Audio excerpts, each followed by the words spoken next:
আমি একটি video shoot করতে যাই আমাদের শ্মশান মায়ের মন্দিরে। এই ভিডিওটি আমার খুব তাড়াতাড়ি আসতে চলেছে, কিন্তু সেখান থেকেই হয় আমার দুঃখ শুরু। বাড়িতে এত সুন্দর একটা ভাঁড় ছিল, সেটা কি দেখলাম বাবা ভেঙে ফেলেছে। আমি একটা এমন বেকার ছেলে যে বাবাকে 5টা টাকা দিয়ে উপকার করতে পারি না। আমাদের পরিবারের সময়টা এখন খুবই খারাপ যাচ্ছে, কারণ এই পয়সাগুলো জমানোর পিছনে আমার মায়ের হাত ছিল পুরোটাই। আমি যেখানে ভিডিও শুট করতে গেছিলাম সেই শ্মশান মায়ের মন্দির সামনেই পুজো, সামনের মঙ্গলবার, তাই পুজোর জন্য বাড়িতে কিছু টাকার দরকার ছিল।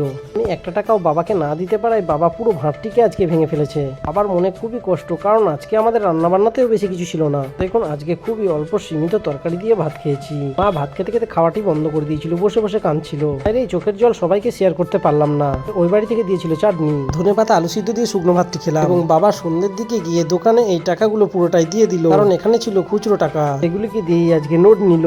আজ 1 বছরের উপরে ইউটিউব করছি, কোনো কিছুতেই সাকসেস পাচ্ছি না, কিন্তু বন্ধুদের জন্য আমি কখনো হাল ছাড়িনি। তো ইউটিউব থেকে একটা সাকসেস পাবো। আমি একটা ফেসবুকের পেজও খুলেছি এবং সঙ্গে খুলেছি ইনস্টাগ্রাম। আমি সেটির জন্য ভিডিও বানাতে গেছিলাম। বন্ধুরা ভিডিওটি খুব তাড়াতাড়ি আসছে। ইনস্টাগ্রাম, ফেসবুকের বন্ধুরা আমার ফলো করে সাথে থাকবেন। ইউটিউবের বন্ধুদের আমি জোরহাত করে বলছি, চ্যানেলটি সাবস্ক্রাইব করে আমার পাশে থাকুন, যাতে করে আমার বাবার এই কষ্টের ভাগটি আমি নিতে পারি, পরিবারের হাতে 2 টাকা তুলে দিতে পারি, এবং আমি সকল বন্ধুদের মতো ভালো মন্দ খেতে পারি। আমার ইউটিউবের ভিডিওগুলো পুরো অন্য বাড়ি থেকে নেওয়া। আমার ইউটিউবের ভিডিওগুলো যেন আমি নিজের বাড়ি থেকে করতে পারি।